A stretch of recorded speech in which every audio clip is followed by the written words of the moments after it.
పెట్టుబడుల అవగాహనపై రేవంత్ మరియు గిరిబాబు గారు కండక్ట్ చేసే వెబినార్ కోసం ఈ నెంబర్కి కాల్ చేయండి.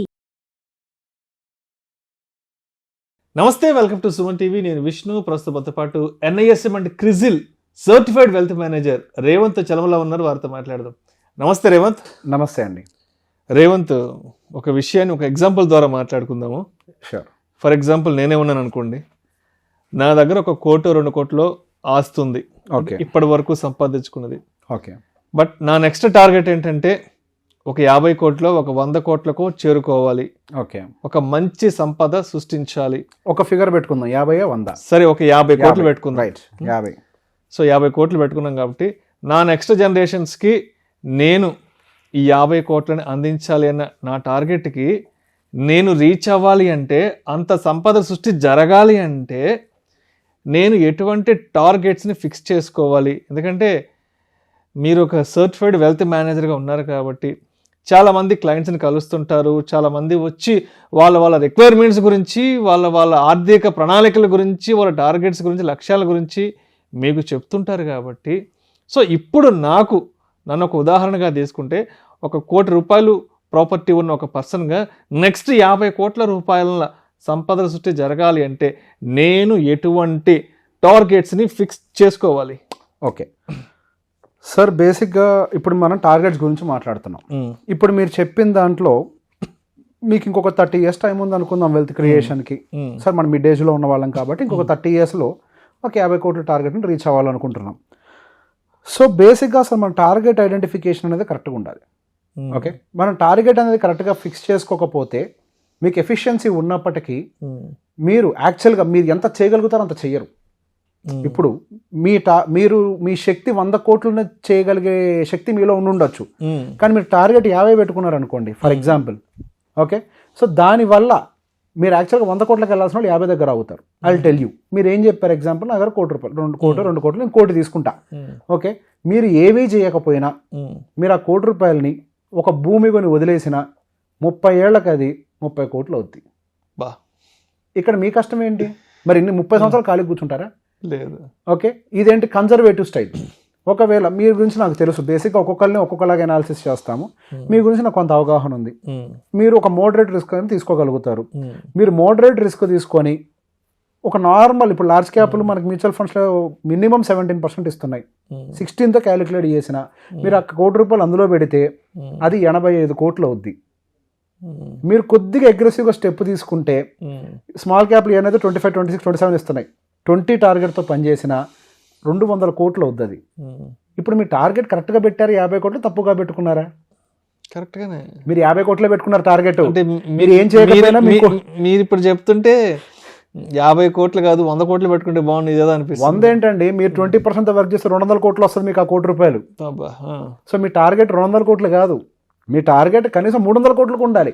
మీరు ఏ పని చేయకపోయినా ఇప్పుడు మీ దగ్గర ఉన్న 1 కోటి రూపాయలు 200 కోట్లకి తీసుకెళ్తుంది కదా. సో దీనికి మనం ఏమి రాళ్ళు కొట్టబల్లే, ఏ పని లేదు, బస్తాలు మోయబడలేదు. కరెక్ట్గా ఇన్వెస్ట్ చేస్తే చాలు. ఇన్వెస్ట్ చేసి ఒక స్ట్రాటజీతో, ఒక విజన్తో ఇన్వెస్ట్ చేయాలి అంతే. ఓకే, అంతేగాని ఏదో భుజాల మీద బండరాలు మోసేసి రాత్రికి ఆటో రిక్షా దొక్కేసి ఇంత అవసరం. మార్కెట్ గ్రో అవుతూ మిమ్మల్ని దగ్గరికి తీసుకెళ్ళిపోద్ది. సో ఈ లోపల మీరు పని చేస్తున్నారు, మీ ఫ్యామిలీలో కూడా వర్కింగ్ ఉన్నారు, మీరు ఈ లోపల డబ్బులు సంపాదిస్తూ ఉంటారు, ఇంకా సేవింగ్స్ చేస్తారు, ఇన్వెస్ట్మెంట్స్ చేస్తారు. సో 200 కోట్లు కొద్దిగా అగ్రెసివ్గా ఇన్వెస్ట్ చేస్తేనే వచ్చేస్తున్నాయి. మరి ఈ 30 సంవత్సరాల గ్యాప్లో మీరు ఇంకా వెల్త్ని క్రియేట్ చేయాలి. సో బేసిక్గా మీ గోల్ సెట్టింగ్ క్లియర్గా ఉండాలి. ఇక్కడ 200 కోట్లు అసలు మీ టార్గెట్ కాదు. మీరు ఏం చేయకపోయినా ఆ 1 కోటి రూపాయలు సంపాదించి పెట్టే అసలు 20% CAGR ఉండేటువంటి రిటర్న్ క్రియేట్ చేసేటువంటి ఒక పోర్ట్ఫోలియో ఎలాకేషన్ పెట్టుకుంటే చాలు. ఇన్వెస్ట్మెంట్ ఇన్స్ట్రుమెంట్ లో ఎలాకేషన్ కరెక్ట్గా ఉండాలి. సో అట్లా ప్లాన్ చేసుకుంటే అదే 200 కోట్లు అవుతుంది, 1 కోటి రూపాయలే. ఇప్పుడు మీరు ఇంకా సంపాదిస్తున్నారు, కన్సిడర్ చేద్దాం. నేను ఎగ్జాంపుల్గా చెప్తున్నా. ఫర్ ఎగ్జాంపుల్, మీరు, మీ వైఫ్, మీ ఫ్యామిలీ ఇన్కమ్ 2 లక్షలకు ఉందనుకుందాం. ఓకే, మీరు 2 లక్షలు ప్రతి నెల సంపాదిస్తుంటే ఎంత వద్దన్నా కానీ మన బేసిక్ థంబ్ రూల్ ప్రకారం 20 to 30% అయితే ఇన్వెస్ట్మెంట్కి పంపించాలి కదా. అంటే 2 లక్షల్లో 40,000 రూపాయలు మీరు ఇన్వెస్ట్మెంట్స్ చేయాలి కదా. సో 40,000 రూపాయలు మీరు SIP ఇప్పుడు కాన్స్టెంట్గా చేసుకుంటూ పోయినా అదొక 35 కోట్లు అవుద్ది. ఏది? మోడరేట్ రిస్క్ తోటే. ఓకే, కొంచెం అగ్రెసివ్గా తీసుకున్నారంటే ఒక 60 కోట్లకు కూడా వెళ్ళొచ్చు. ఓకే, మీరు ఈ గ్యాప్లో మీకు సంపద పెరగదా? మీ ఇన్కమ్ పెరగదా? మీ ఇన్కమ్ పెరుగుద్ది కదా, మీ సేవింగ్స్ కూడా పెరుగుద్ది కదా. సో నెక్స్ట్ 100 crores మీరు ఏం చేయకుండానే రాగానే జస్ట్ ఇట్లాంటి లైఫ్ స్టైల్ వెళ్ళిపోయి ఇంకో 100 కోట్లు సంపాదించేస్తారు. సో ఇప్పుడు మీ టార్గెట్ ఏంటి?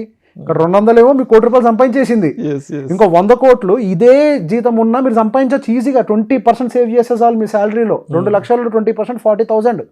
మీరు పెంచుకుంటూ వెళ్తారు. కొద్దిగా అగ్రెసివ్గా వర్క్ చేశారు, కొద్ది పెంచుకుంటూ వెళ్తే బై డిఫాల్ట్గా ఇంకో 100 వచ్చేస్తుంది. ఇప్పుడు మీ టార్గెట్ ఇంకో 100కి ఏం చేయటం? 400 కోట్లు మీ టార్గెట్ పెట్టుకొని అక్కడికి రీచ్ అవ్వటం కోసం కష్టపడి మీరు ఇన్కమ్ని పెంచి ఇన్వెస్ట్ చేయాలి. అర్థమైందా? అప్పుడు మనలో ఒక జీల్, ఒక ఫైర్ అనేది ఎప్పుడు ఇది ఉంటుంది. మన కెరియర్ని అప్గ్రేడ్ చేసుకోవాలి, నా ఇన్కమ్ని పెంచాలి, నా ఇన్కమ్ పెరిగే కొద్ది పర్సెంటేజ్ ఆఫ్ ఇన్వెస్ట్మెంట్ సేవింగ్స్. 2 లక్షలు ఇప్పుడు 40,000, ఇప్పుడు రేపు 4 లక్షలు ఇన్కమ్ అయింది అనుకోండి, 80,000 సేవ్ చేయొచ్చు. నేను 80,000 ఇన్వెస్ట్ చేయొచ్చు. నేను 80,000 ఇన్వెస్ట్ చేస్తే నా పోర్ట్ఫోలియో ఎంత దూరం ట్రావెల్ చేస్తుంది?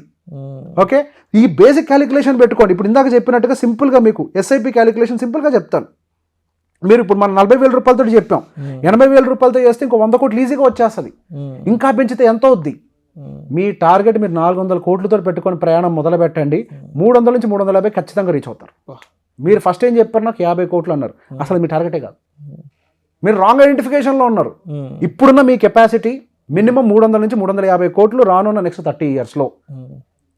అర్థమైందా? నేను లాజిక్ లేకుండా అని చెప్పానా? మీ ₹1,00,00,000 20% CAGR ఇచ్చేటువంటి పోర్ట్ఫోలియో అలొకేషన్లో పెట్టండి, అది 200 కోట్లకి వెళ్ళిపోద్ది. 20% CAGR. ఇప్పుడు ప్రతి ఒక్క స్మాల్ క్యాప్ మ్యూచువల్ ఫండ్ 25, 26, 27% CAGRలో ఉన్నాయి. 20 టార్గెట్ చెప్తున్నా నేను, 25, 26తో క్యాలిక్యులేట్ చేయట్లే. దాంతో పెడితే ఎక్కడికో పోద్ది.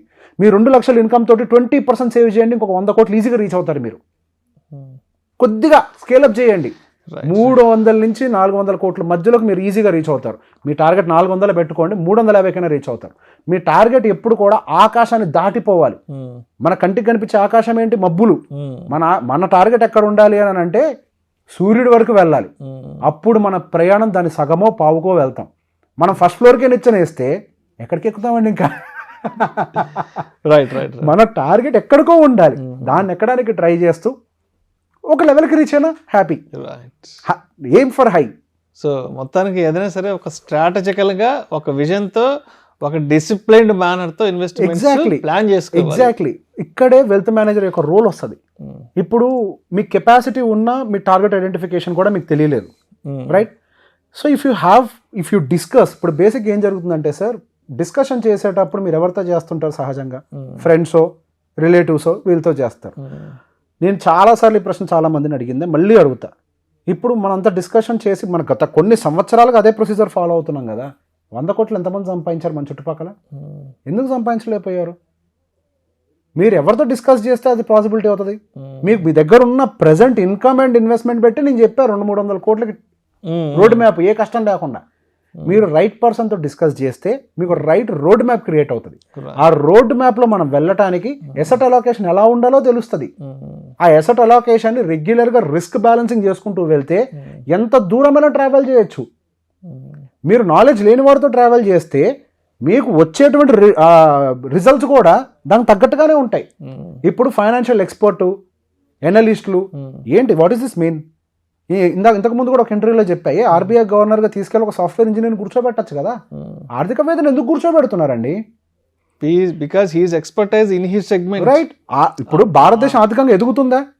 ప్రపంచంలో ముందరికి వెళ్తున్నామా? మనం ప్రపంచంతో పోటీ పడుతున్నామా? అది ఎవరి వల్ల? మంచి ఆర్థికవేత్తలు ఉండబట్టి. అలానే వ్యక్తిగతంగా కూడా ఆర్థికవేత్త ఉండాలి. మీకు ఒక ట్రావెలర్ ఉండాలి మీతో పాటు. మీరు ఒక్కళ్ళే. ఈ మధ్య మనకి ఒక ఇంటర్వ్యూలో సార్ చెప్పారు మొన్న, గిరిబాబు గారు, ఒక పిరికివాడు శ్మశానం దాటాలంటే కష్టం. 2 పిరుకోళ్ళు ఉన్నా పర్లే, తోడుకి తోడు ఉంటే, ఒకళ్ళు తోడు ఒకళ్ళు ఉంటే కళ్ళు మూసుకొని శ్మశానం దాటేస్తారు వాళ్ళు. అర్థమైందా పాయింట్? తోడు ఉండాలి. మీరు తోడుని కరెక్ట్ గా పిక్ చేస్తే మీకు రోడ్ మ్యాప్ క్లియర్ గా ఉంటుంది. మీకు రోడ్ మ్యాప్ క్లియర్ గా ఉంటే ట్రావెల్ చేయడం ఈజీ అండి. Travel with a plan, travel without a plan ఎంత డిఫరెన్స్ ఉంటుంది. అలానే ఇది కూడా, ఎనీథింగ్ ఈజ్ అచీవబుల్. దాన్ని మేము మీ రియల్ కండిషన్స్కి గ్రౌండ్ లైన్ పెట్టుకొని మీ రిస్క్ ప్రొఫైలింగ్ చూసుకుంటూ దానికి అనుకూలంగా అడ్జస్ట్ చేసుకుంటూ పోదాం. You will grow. Thank you so much Revanth. Thank you అండి. పొదుపు పెట్టుబడుల అవగాహనపై రేవంత్ మరియు గిరిబాబు గారు కండక్ట్ చేసే వెబినార్ కోసం ఈ నెంబర్ కి కాల్ చేయండి. సుమన్ టీవీలో మీ పర్సనల్ అండ్ బిజినెస్ ప్రమోషన్స్ కోసం కింది నెంబర్ కి కాంటాక్ట్ చేయండి.